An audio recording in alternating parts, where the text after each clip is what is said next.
Welcome, listener. You have found Women, Land, and Food. I'm Karen Brightly, and this is Season 1 of a new podcast, sharing conversations I've had with women who have close connections to the land that sources every bite of food we eat every day of our lives. My hope for Women, Land, and Food is that these women's experiences hit your heart like bursts of energy the way they did mine. That's what happened to me as I dug into this idealized place called Vermont and started following my dream of owning and stewarding land and met our Season 1 guests. Digging together into these women's stories, their hard work, their unique perspectives, and their rooted lives, we reconnect these two realities, food and land. And it turns out that really matters. And it's too good not to share. We hope it mirrors some stirring quest in your lives, too, and offers energy and inspiration to make some bite-sized change. Like, did you know that we, you, me, and all our sisters, control 93% of all the food dollars spent in this country? Turns out we have another superpower to save the world 3 times a day through stuff we already do: shopping, cooking, and eating. And then we hope that the podcast delivers some shared moments of peace and vibrancy, connecting with women whose grounded lives help us get more from this survival exercise we call eating. Their perspectives refresh our awareness that we're here to be fully nourished and to figure out what that means, and to help us put down our own deep roots and to grow our own deeply satisfying lives. Because now, maybe more than ever before, what we choose really matters for our bodies and souls, our families and communities, and for our shared home on this planet. Welcome to Women, Land, and Food.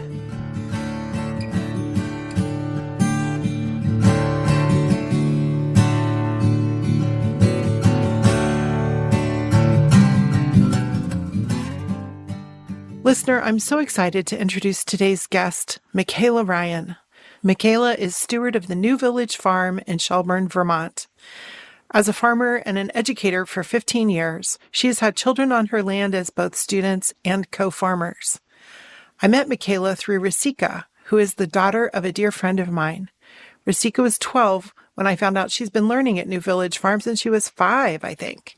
I just started carrying around the sheep fencing I mentioned in our last episode, and I wanted to know firsthand what farming meant to this bright, quiet young girl. My first question was to ask Resika about what she farmed at New Village, and she told me succinctly. We raised cows for milk, goats for milk and cheese, and we raised chickens for eggs and rabbits for joy. Based on that answer alone, I knew we had to talk with Resika's teacher on the podcast. I was particularly intrigued to learn how this teaching farm worked. What I found embedded in Michaela's mission and practice was a deep understanding on how time on a farm shapes and forms young people far beyond the animal husbandry skills they learn.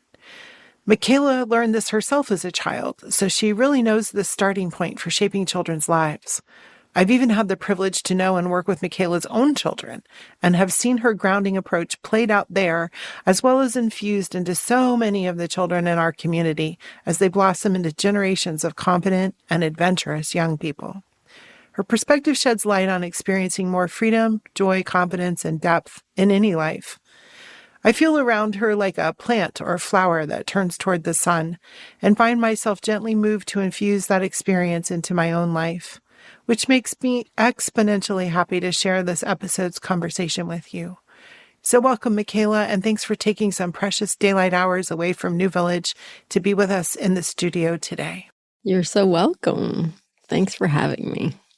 When I hugged Michaela hello, she smelled like a bonfire. Can you tell us what you did with the first grade this morning?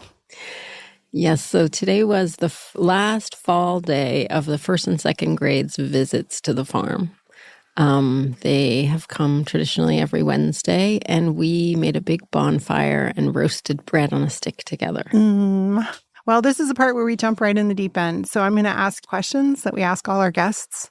How did you come to your land? What's your story? And especially, how did you know it was the right land for you?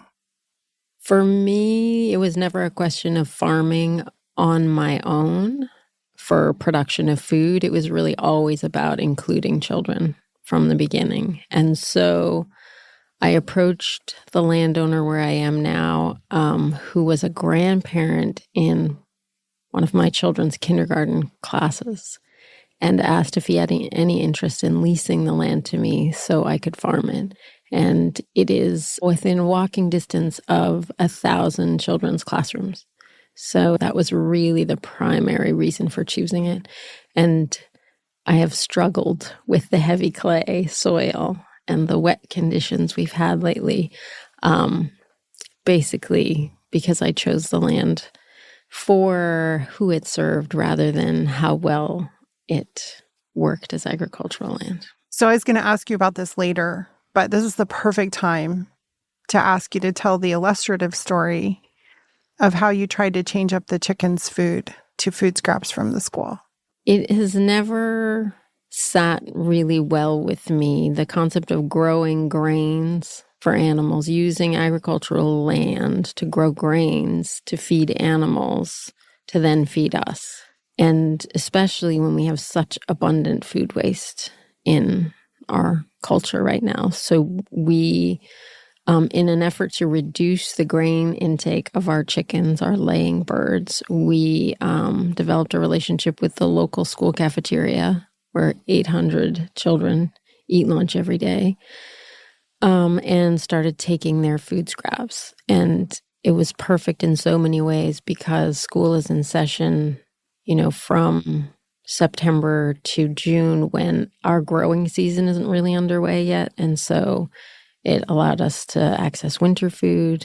And the thing that we noticed in feeding the chickens, one thing was the imbalance in calcium intake that it created for them gave us really fragile shells, and it didn't seem to be sitting very well with the chickens, even though, mac and cheese day and taco day were very, very exciting for the chickens.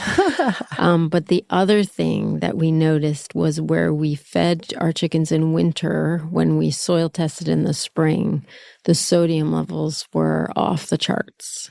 And so we, through the practice of trying to reuse food waste in that way, we poisoned the soil. That you were using to grow the food that we would then feed ourselves and the children. Right. Breaking the life cycle. Why was the sodium so high in the children's food to begin with? I don't know a whole lot about that. I do know, I have learned since that when manufacturers make things like goldfish for cafeterias, they are required to decrease the sodium levels from the ones they sell on supermarket shelves. Because I think in general, we've trained children to enjoy salt-rich foods. And so we've had to alter how we do cafeteria food because in general, across the spectrum, it's so high in sodium. And it's already reduced from what we're getting in the marketplace. Right. I think that story speaks for itself. Talk about the economics of being on your land.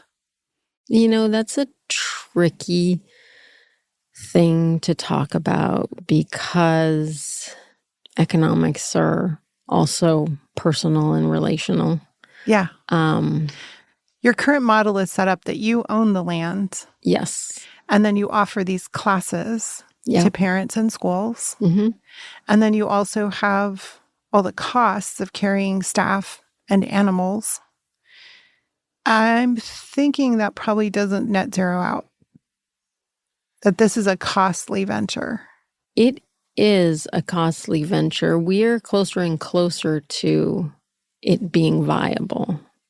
After 13 years. It might be. We started in 2008.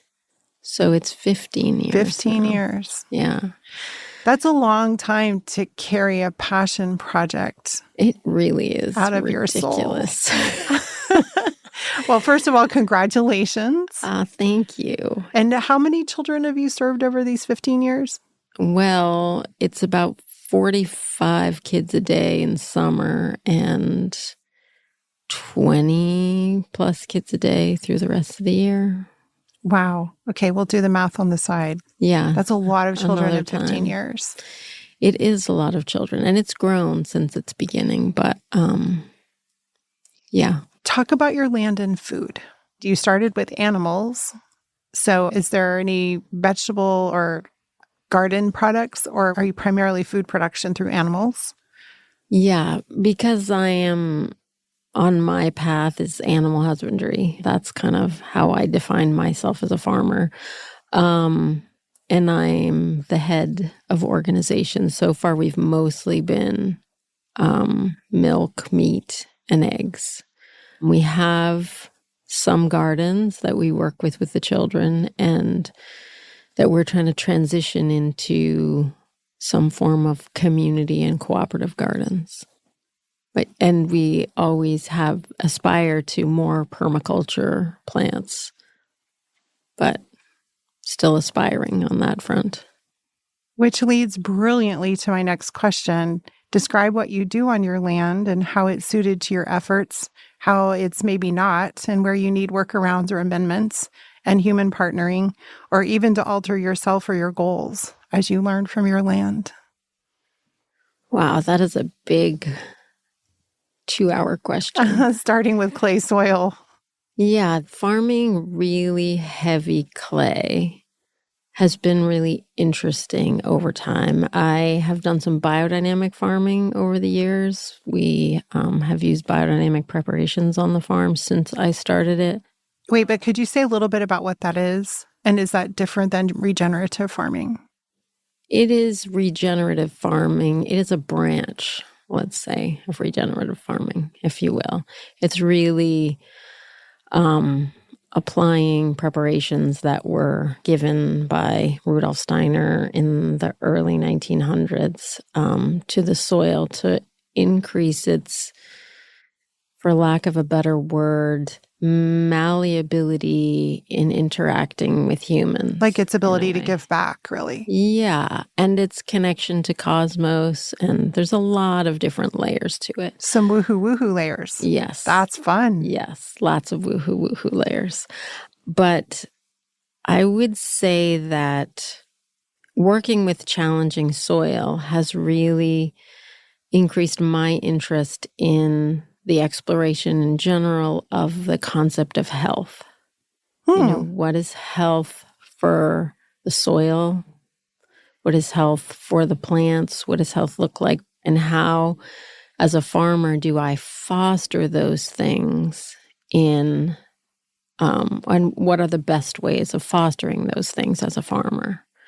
Land speaks to us in a lot of different ways, and land that maybe has parallel challenges to the ones we ourselves face has a greater call on us. Sort of like people. a mirroring. Very much. Like I think very much, and I believe in the concept of life being very fractal. And so whatever land you engage in partnership with, if you enter that relationship with consciousness, it's going to grow you as a human being, whether toward health or away from health. There are different moments when it does different things, but it's kind of a sacred relationship. And it doesn't matter what the soil type is or what its ability to deliver food to humans is in the context in which I am farming so much, because productivity is important, but what the community and children can learn from it as we engage with it is more significant and important. So I'm hearing on the physical level, different lands need different things. Definitely. That this Always. land needs, any land needs particular things, and that puts a claim on the person farming it. And that often, or maybe always, that's not an accident, or that there's probably a recognition that goes into the selection of the land. And I think the thing I'm hearing, I mean, we've only recorded a couple of these, but it's already coming out as a theme. And I'm interested in seeing where we go with it, especially as we're interviewing women. But we're talking about land relationally as a give and take, as a power sharing, which is my term for this, which is so different than a power over or extractive approach to farming, where, we own it and we make it do what we want it to do, and we scorch the earth if we need to get out the quantity or the whatever that we're trying to get out of it. This sounds so vastly different to that. And I'm thinking that might have something to do with the fact that you're not only farming, but caring for children, if that's not too leading. I don't know. I think that our population on this planet at this time, we have some restitution and remediation to engage with right now. And I think, first of all, that our relationships to the outside world mirror our relationships to our own inside world. And so often we are willing to do that same thing to our own bodies in relationship to extractive farming. Right? Yeah. And or like abusing them in ways to. So our farming is really just another iteration of our engagement with the world right now. And I think that if each of us sort of takes up both nurturing ourselves and our lands in ways that support us in a relationship toward health and maybe growth, maybe we can shift some things and start moving somewhere. In the first week I met you, I was hanging out at your farm a lot. You had a beautiful goat who is about to kid. Is that the right term? Mm-hmm. This is her third pregnancy. Mm-hmm. And she typically takes her time and also makes it pretty clear she wants you around when she finally gets to delivering her kids. So I was back for the third or fourth time hoping to catch the blessed event. And you had the AI guy in to check the cows. You're going to have to correct some of my terminology and also explain why the guy was up to his shoulder in the cow and what he was checking. And there was one cow that didn't want to go into where he was inspecting each cow, even though that's where she's milked every day. In fact, when she decided to go out of the barn door I was near, I crouched into the corner to let her. She was about 1,200 pounds on a hoof running right at me, and I was not going to argue. So much you need to explain about the story. An 11-year-old girl asked to block a space about 15 feet wide and no problem, stood firm right in front of this cow, waved her off, and it worked. The cow didn't see an exit. The cow stood down, changed directions for a little girl. She was not a very big girl. And she had more knowledge and self-assurance than I did. As I mentioned, I crouched in the corner. She literally knew how to stand her ground. I want to do that. I want every girl in the world to have that discretion and power to know when and how to stand up to a certain force coming at her and to live to tell about it. So I'm wondering if you can explain AI and what that dude was doing with his shoulder-high plastic glove on, but mostly how did that little girl learn what she knows? Well, the simple answer about AI was, he was just reaching into Wait, say what AI is. Oh, yeah. So because we're thinking artificial intelligence. Oh, yeah. No, sorry about that. Yeah. So artificial inseminator. Okay. Is his job.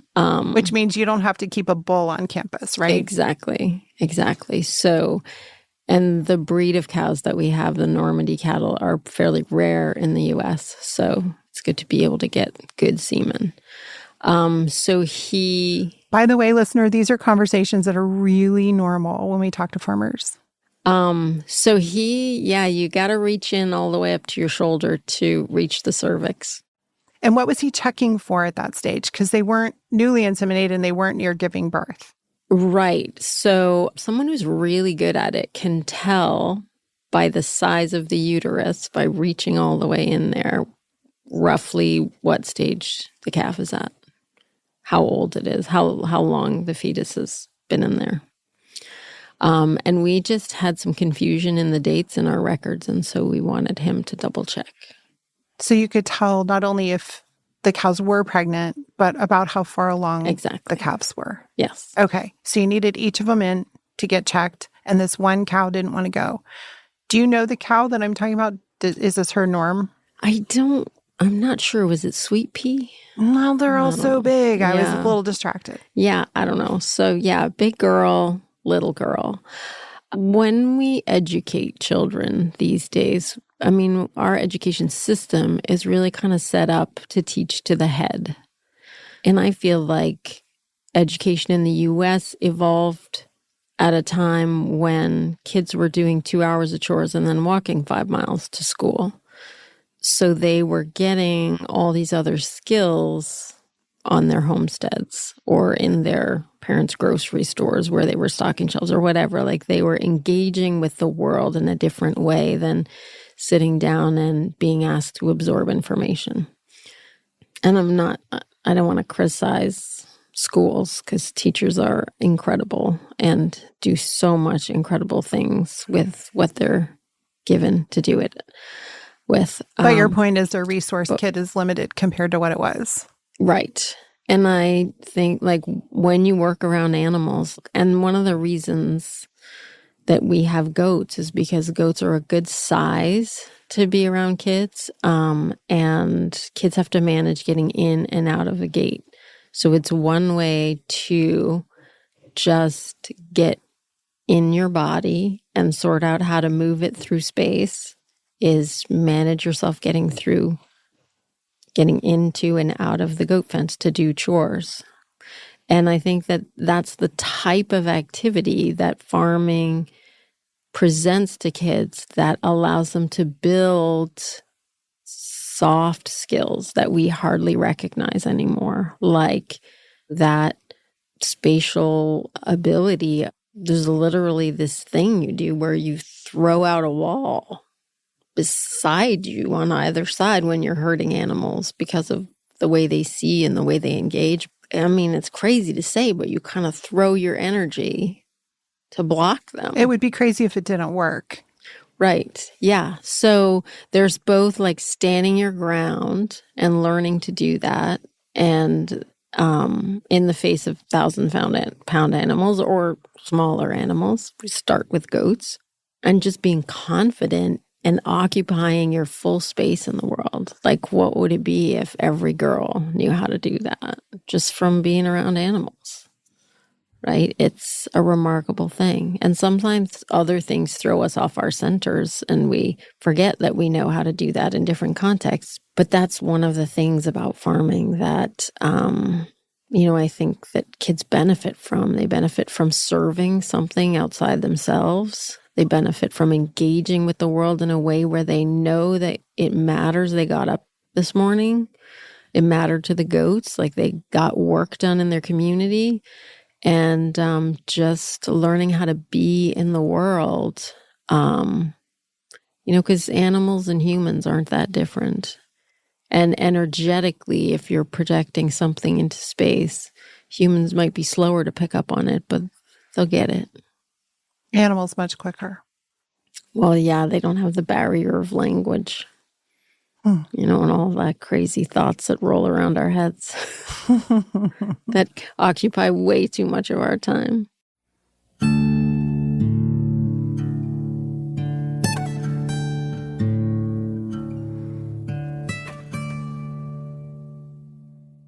As will become clear in later episodes, I really love our bank.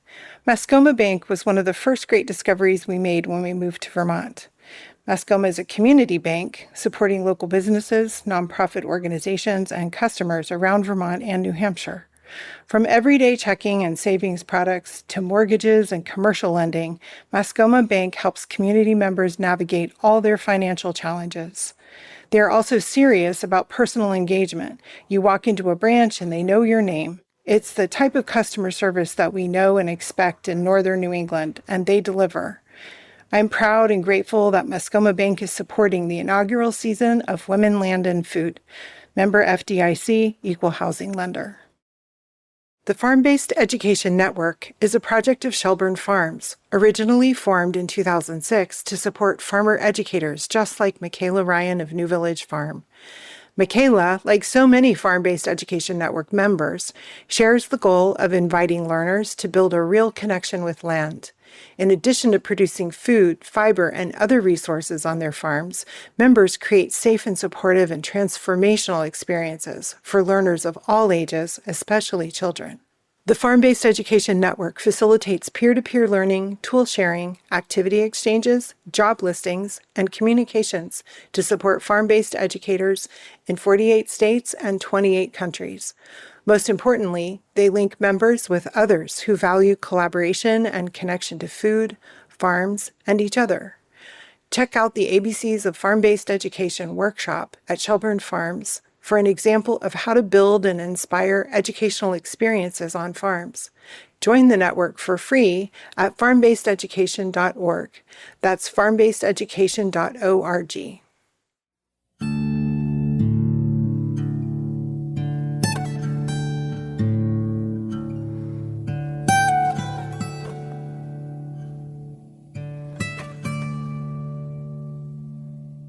I have 2 questions for you, and you get to pick which one goes first. Okay.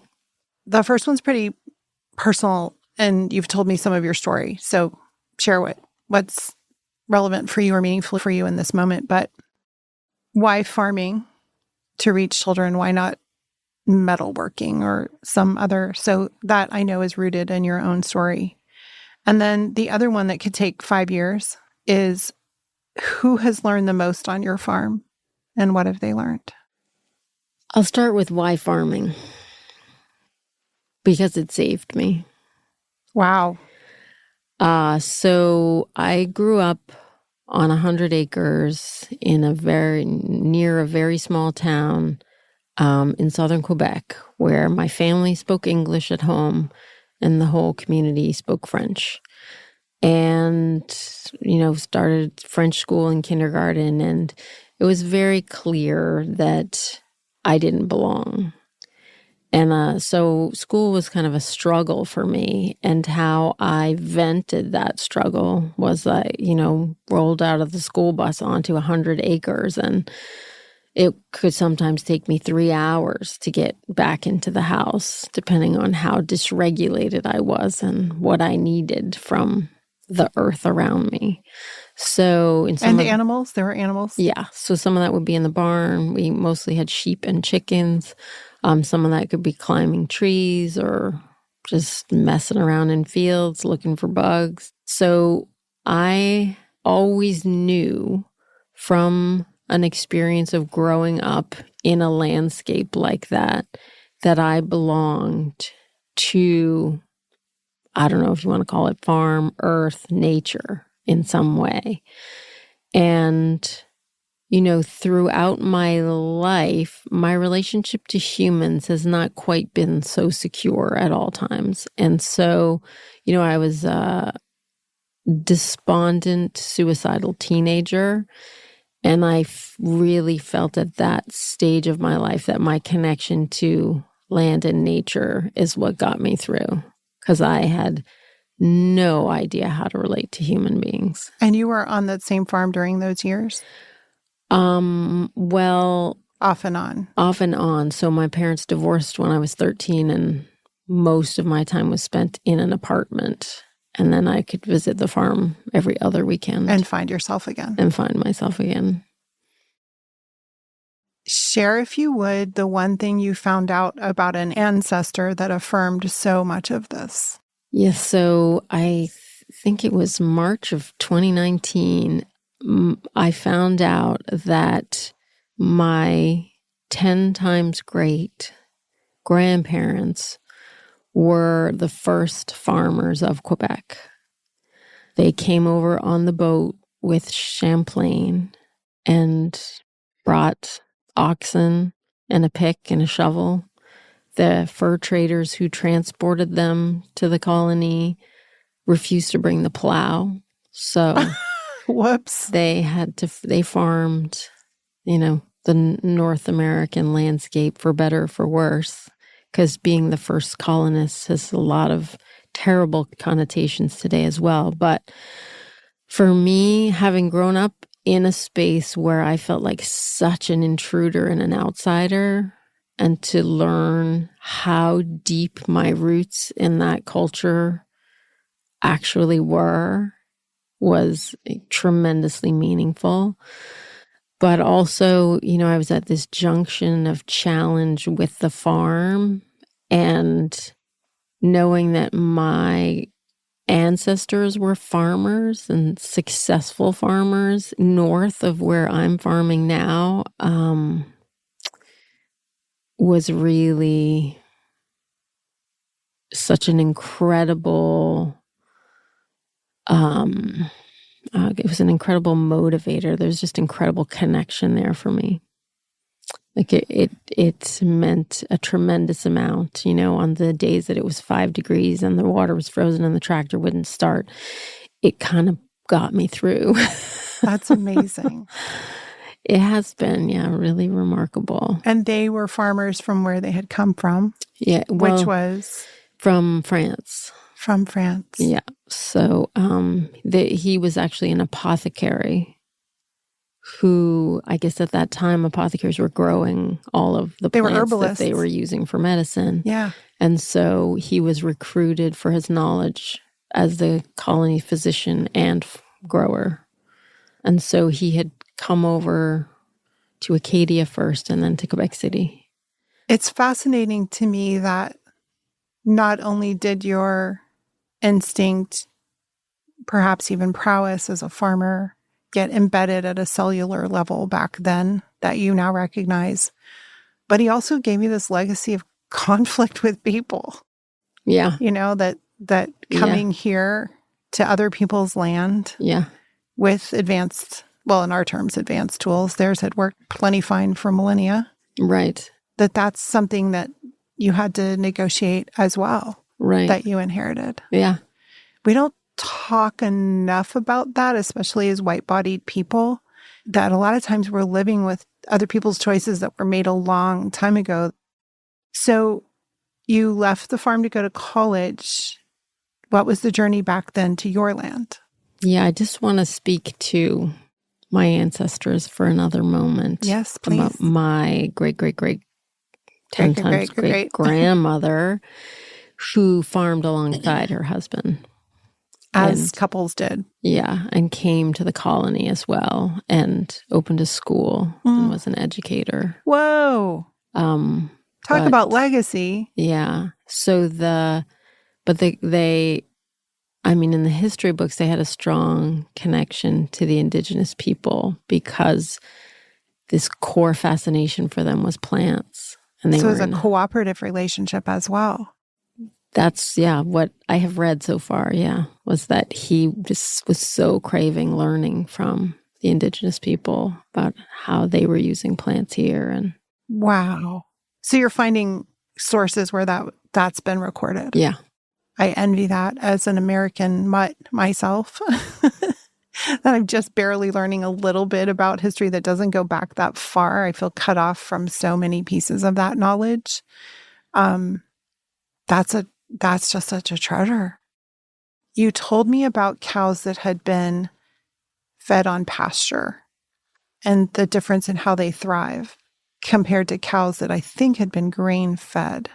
Or maybe it was cows that had been left on their mothers. Yeah. Yeah. So in the early days of the farm, we had a mixed herd. We had some milking animals and beef animals. And how we operate the dairy is we let the calves nurse during the day, and then we just milk.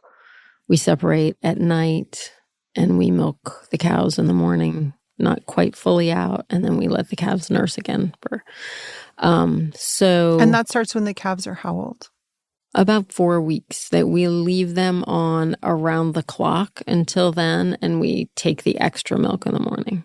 I see. And then at 4 weeks of age, we separate, and only at night, and take some morning milk. So, and this we can do because we are not dependent on production as what keeps us financially viable. So you don't have to hit like a commodity-based standard of production. Exactly. Brilliant. Healthier for the cows, the calves, the milk.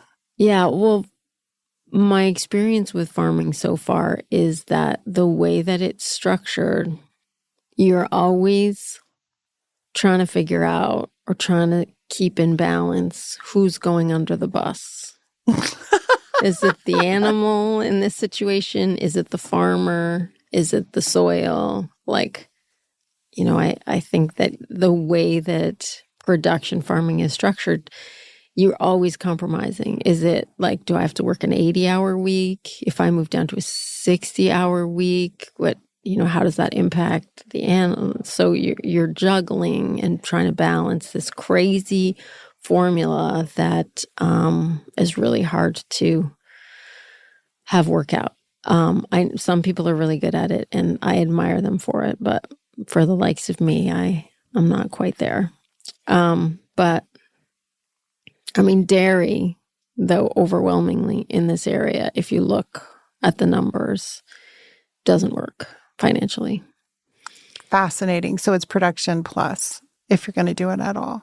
Well, no. I mean, a lot of farmers just in bad years spend their retirement income keeping their cows going, because the price of milk is ridiculously close to what it was in like 1930 for a farmer producing it now. And if you look at everything else in the landscape, nothing comes close to that. And that's something we could actually research, look up, and present an end note of what the actual number is. But family farms all around us are still closing. Yeah. And farms that are functioning, dairies that are functioning in Vermont increasingly are enormous. The family farm of 100 cows is on its way out. And I know farmers who are still in because, the mortgages for their land were already paid for, but there's no way that they could sustain, and they repair everything themselves. And so they're the nutritionist, the mechanic, the milker, the vet. Yeah, the vet. Exactly. And that's the only reason they're still in business.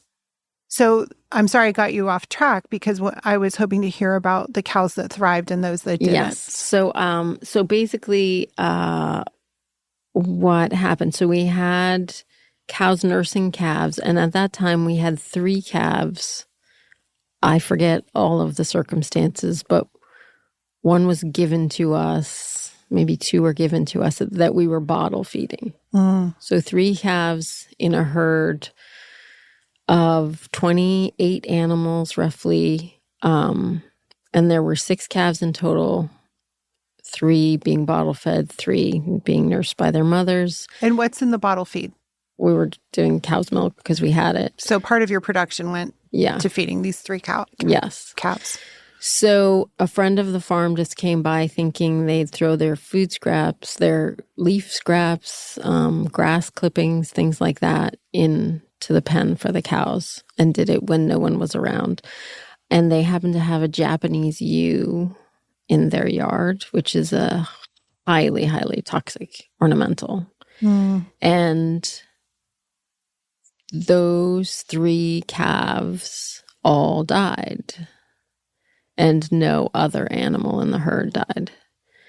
And so the calves that were nursing from their mothers, my assumption is, and I have no proof, was that generationally there is knowledge passed down from mothers to offspring about grazing safely. When you're grazing alongside your mother as a cow, like dairy cows who get separated at birth, with some frequency can overeat and kill themselves grazing in the wrong circumstances, whereas beef cows much more rarely do that. And the difference is we want the beef calves to fatten up quickly on their mothers, so we let them nurse.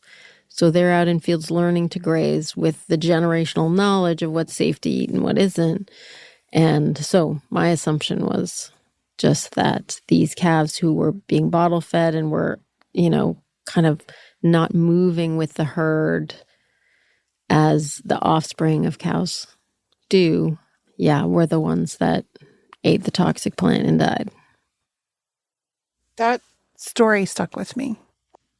I don't know. I've heard about it in horses too, and dogs. We all know dogs that think they're human because they were removed from the litter too soon and behave in really inappropriate ways. Yeah. Because they don't have anybody to teach them to be a dog or to be a horse or to be a cow. Yeah. Well, in chickens too, like a mother hen who broods and hatches chicks, which you can't do in a production environment because a hen stops laying when she broods. And so you'd have an unproductive hen for too long. But when that happens, like you can watch a mother hen teach chicks how to grub and how to forage. And so, we're all raising these hatchery chicks that have to figure that out on their own. But there's no question to me that they're not going to be as productive foragers. They're not going to be as attuned to their environment. Like, it's phenomenal to watch a mother hen teach grubbing to chicks because there's whole vocalizations involved, and it's incredible. But like, it's, to me, one of the ways to get away from grain in the laying herd is just have better foragers. And if we're raising our own and allowing hens to raise their own offspring, we're moving in that direction. But of course, that doesn't take care of everything because we have winter in Vermont where there's not a whole lot of grubs to be had. But we've always had chickens in northern climates, so farmers know some workarounds. You like winter. I love winter. Say more. I often puzzle on why I love winter. I like the sort of the slower pace and the introspection that you can do when you're not rushing to try and get everything done. I love the way the cold shifts how we relate to the world. I love cold. I love when my nostrils stick together because it's so cold when you breathe. See, when I love cold, it's inside with soup or coffee and hopefully a fire and all those. You're talking about being out and bundled up and walking and working. Yeah, I mean, it is possible to be dressed. We have such great clothing now to be out in the weather. And it's such an extraordinary place, the world in winter. And I think that part of that may have been that my mom was really overwhelmed with 5 children and threw us out into whatever conditions all the time. Like she just needed peace and quiet in the original house. free-range children. Exactly, like feral children. She just would like send us out and we would be so creative. We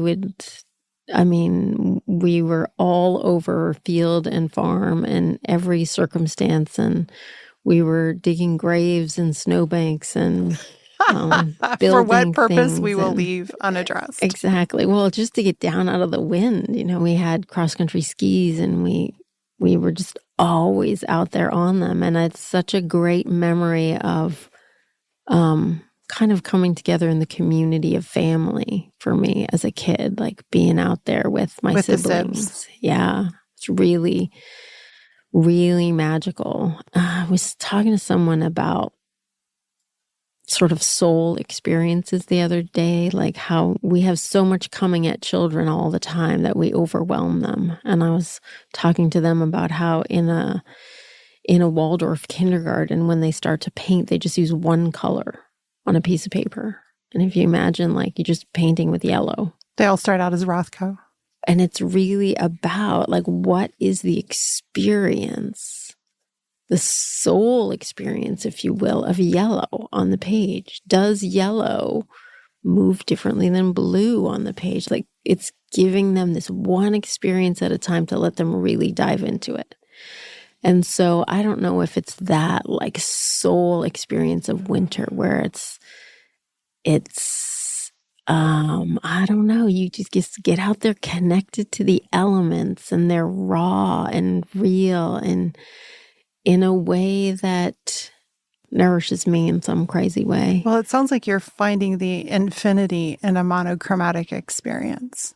And winter is white. It's not yellow, but it's white. And it is every kind of white and light and absence of light.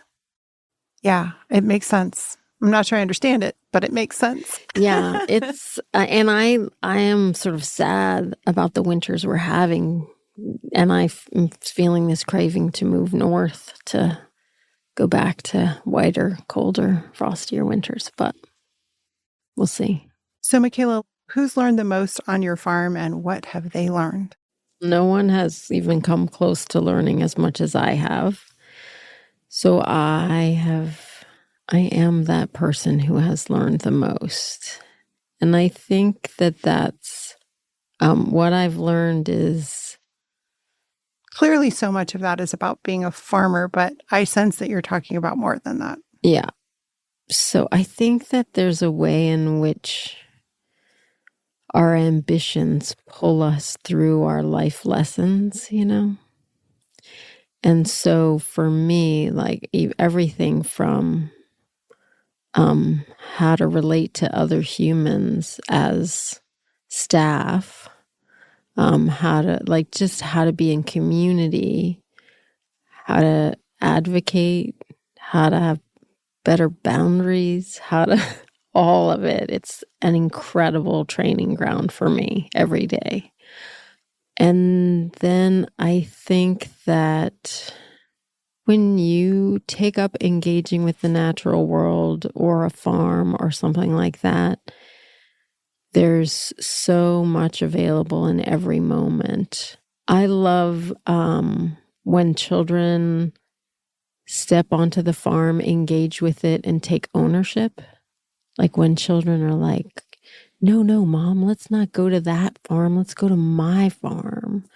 When they claim it as their own, I feel like, there's, something unfolding there. That was my experience with Resika.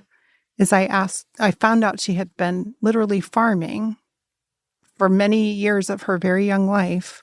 And I asked her about it, and she knew far more than I did, having spent exactly a month and a half or so as a livestock assistant on a farm this summer, 1 day a week.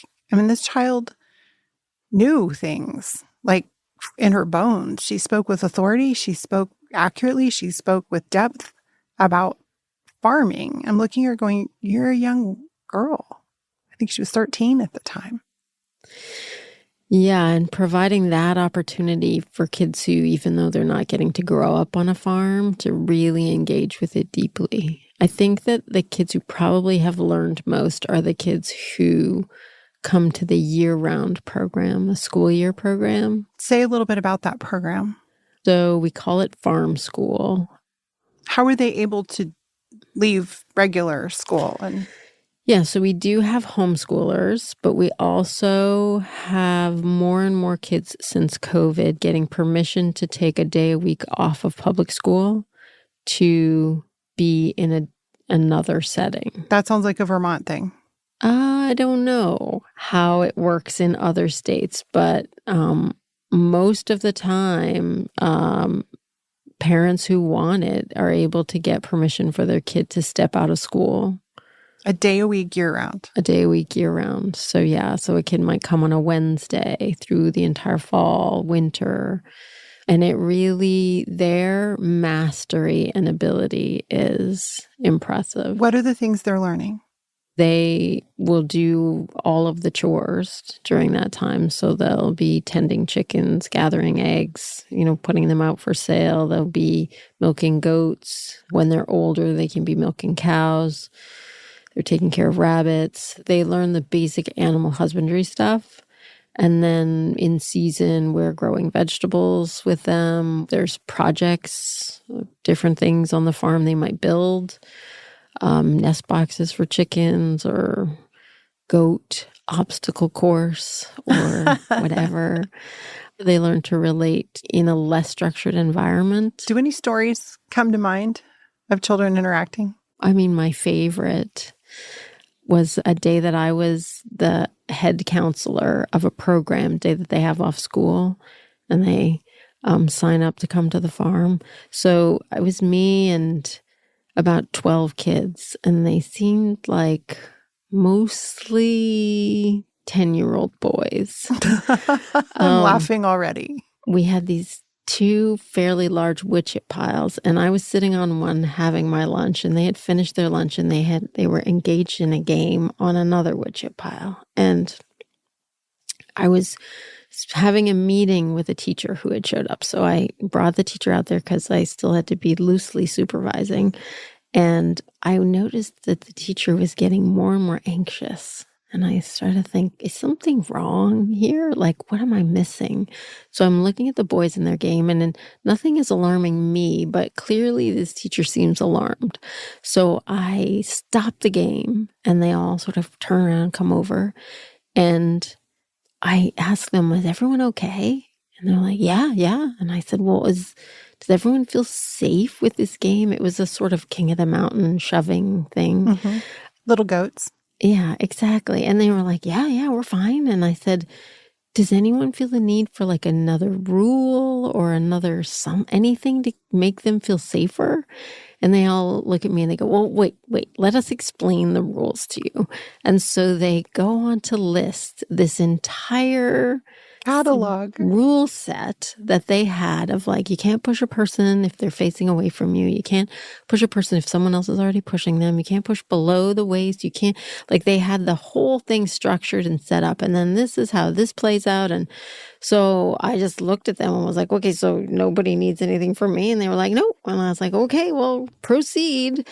And I turned back to my meeting with the teacher, and the teacher seemed somewhat comforted, but I just like that, those moments where you're in the presence of children who are engaging in age-old ways, the way they always have, the way they, we learned from play how to interact with each other in the world. And now that there's less play because we don't feel like they're safe outside with ticks, we don't feel like they're safe in neighborhoods with kidnappers, we don't feel like they're safe in their own home environments, and we often choose a screen for them instead. But we're shortchanging them and taking away all of these just learning opportunities for them to be with each other and advocate for each other. And it was such a great thing and a proud moment for me to have created a space where that just could happen so organically. And those kids will be better bosses one day because they played on a wood chip pile.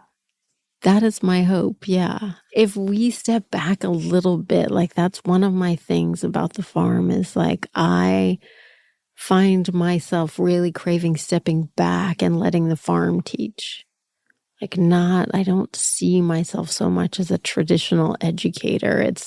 I'm just creating spaces where learning can unfold. One time I had a first grade class, and a couple of the kids had been in a kindergarten that was coming to the farm at the time, and their teacher wove a rich, imaginative story life for them. So, root gnomes and Father Sky and Mother Earth and all these different magical things. And one of the kids came when they went into first grade. They were in the greenhouse helping pull out the tomato plants at the end of the season.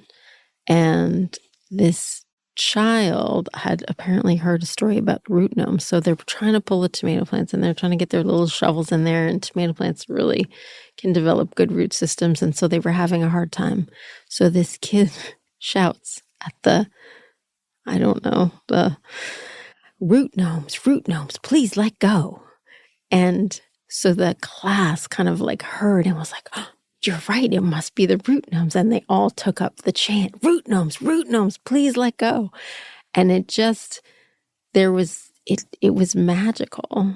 It brought this energy to the children's work. And I don't know if there are root gnomes in the world, but there was some elemental aspect of nature that seemed to hear the whole thing. And those tomato plants were coming out of there like crazy. With energy and joy. Yeah, and it just lent this like beautiful energy and magic that was really so fun to experience.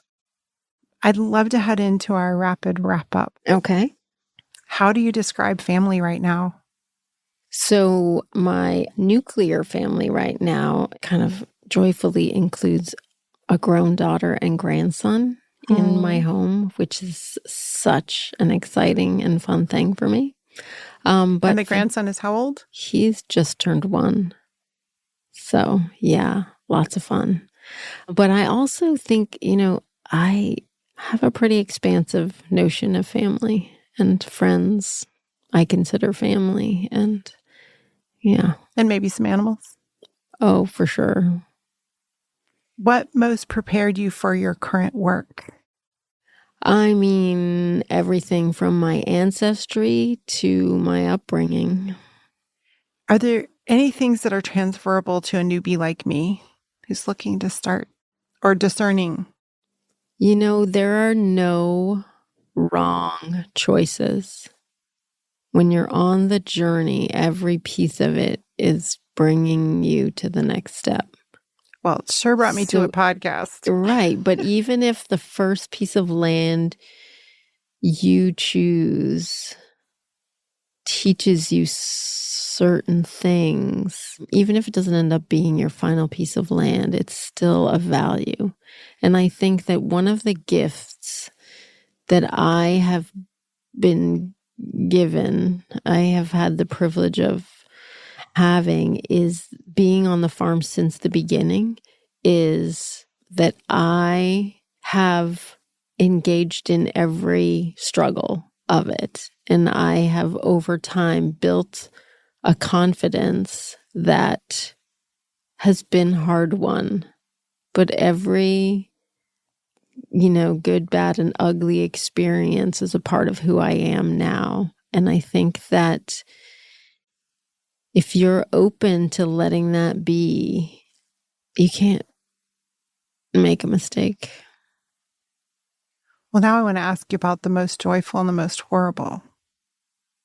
Oh, the most joyful. Well, I mean, we've talked a lot about some of the joyful ones, but for me, like just being out there with my dog. Dogs are this special breed of loyal that sometimes when you're out there and you think, this is insane and nobody will ever understand me, it's such a comfort to have a dog there who unconditional who's love in it no matter what. And the connection to animals. When I get feedback from an animal that it matters that I showed up for them, that's a really precious, joyous moment for me. Yeah. Like Licorice the cow who, looks for me, and especially when was really committed to having me there for her births, and just wouldn't give birth until I showed up. That is like a significant privilege. I think animals have been my biggest teachers all along, and we sometimes forget. And the coaching for the newbie is that there's an inevitability to that. If you show up. There's an amazing article that we'll link to in the page notes that you wrote about introducing children and death. Would you mind speaking just a little bit about an article that I wrote, or an article that was written about the farm? It was written about the farm. Yeah. Well, so we do now slaughter chickens with children. And that's not like something we take lightly or just do willy-nilly. It's, from years of building relationship with families that we offer it. And some families take us up on it. And that's a pretty significant privilege also, to be part of a child's learning about death. And that none of that ever happens on the farm with an intentional kill like a slaughter, but things die on farms, and sharing that experience with children is a pretty profound privilege that I get to, because no child should have their first experience with death be a family member. Right? So death is something that we're all going to get experience with in our lifetime. And if it can be with a chicken that got eaten by a fox at night, or we can introduce it, or a sparrow that was just dead when we showed up, or a snake we accidentally ran over, or so we can bring it to them in a way that has them visit the experience with awareness and consciousness and provision. Yeah. And so that's a big big piece of what the farm does and what we do. So if someone wanted to know more about some of the things we talked about today, what Google terms should they search? I would urge them to consider an avenue other than digital. All right, heard. I would urge them to consider honing their ability to get more quiet and hear what the universe is speaking already. Just going to give that the space it deserves. This may be unfair. What's your favorite animal? Well, while begging forgiveness to all other animals that I also cherish, it would have to be the cow. You can tell us why? It's my particular relationship to them, I think, but it's just such a creature of partnership with humans, of generosity. Think about making your weight in milk in a couple of weeks and giving that away every day. We provide a lot for cows in order for them to be able to do that, but that's giving of yourself in a way that none of us are ever going to touch. And so it's a privilege to know cows. It's a privilege to work with them. And we're just so, so lucky to have them. We have a 15,000-year-old relationship with cow's milk and goat's milk and sheep milk probably too. But that's a partnership that, we don't think of it in the same way as we think of our partnership with horses for transportation all those years, but it's profound. I have a great story, but we don't have enough time for me to tell it about. We'll take the time. Go ahead. Okay. So I had this bull on the farm for 5 years named Independence Day because he was born on the 4th of July. And I was at the beginning of having a herd of my own and learning about cows. And he was extraordinary. He taught me so much. And he, did things like when I was away one time, a friend was coming down Harbor Road and watched my herd get loose and head off toward Shelburne Farms and saw Indy come out of the field, circle around the cows and pull them back onto my property. But he also just had a way of being in the herd and a respect for the cows and an adoration in a way of the cows in the herd that just I was so profoundly in awe of. And he was so good with the children and not aggressive. And an employee convinced me to sell him, not for meat, but to another farm so we didn't have to slaughter him. So sell him off so he could breed somewhere else. And when I did that, it went very poorly. And when they were pulling off the farm property, he jumped the gate of the trailer, like they had an old horse trailer with a top, and jumped out of the trailer and ran back to the herd. And we just ended the deal there, and I let him stay on the farm, but then we had to slaughter him. And choosing to do that and being a part of that was such an extraordinarily rich experience for me. And I couldn't just sell the meat to anybody in the farm stand. I really would only sell the meat to people who could relate to how special this animal was. And so it was sort of the beginnings of me sort of getting into a relationship of killing animals for meat. And the profound privilege of being nourished by this creature that I'd been in partnership with for 5 years and who had taught me so much I just took my relationship to food, my relationship to saying a blessing at a meal, to meat, to a whole other level. It really that that these animals are in partnership with us, and, that we can't keep every male in the system forever. And we can't, and people were encouraging me to castrate this incredible, majestic animal and keep him in the herd in order to not slaughter him and whatever. But I just couldn't see that for him as, and I just came back around to that gratitude can really shift how we relate to our relationship to eating meat. And I just think that being with cows, raising cows, eating cows, all of it is an incredible privilege. And we're just so lucky that that relationship supports that. Michaela, I'm so grateful for this offering of your life of experience, because I keep contrasting that to ordering a cheeseburger at a drive-thru and having no sense of who the animal was, what the quality of their life was, the significance of the gift that they've given in both the burger and the cheese. It's such a more privileged way of living. You're bringing us back to something so many of us have so little access to. A burger under some plastic at a grocery store is just such a different experience. And that difference is teaching, and I'm grateful for the learning. So thank you. You're welcome.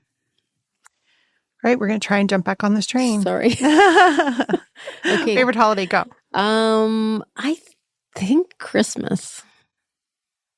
And okay. I think it's winter. They're the darkest time. It's a lot about it. What's your favorite way to celebrate? Sharing a meal. How do you take care of yourself so you can keep going? I'd say pretty much the only thing I'm really good at in that respect to that is I am a really great sleeper. See, farming, you get to eat and sleep. Can't help it. So yeah, that's pretty much what I do. I mean, I enjoy the outdoors outside of farming too, which I didn't do for probably the first 10 years, but I do now. I spend time with family and friends. So what honor about your farm brings you the most joy or delight? Yeah, well, there's a lot of, but I think it's the children, I think it's watching their relationship to it unfold. It's just the joy that they bring to a day. Yeah. Thank you, Michaela. Thank you for being here, for sharing your heart and your life and your time on farm. Yeah, thanks for having me. We're out.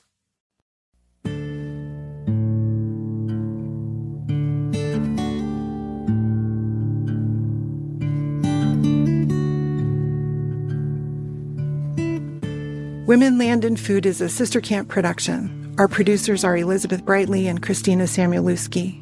Our studio engineer is John Toda, and we recorded at his studio, Syntax in Motion, and at Star Farm Studio, both in Burlington, Vermont.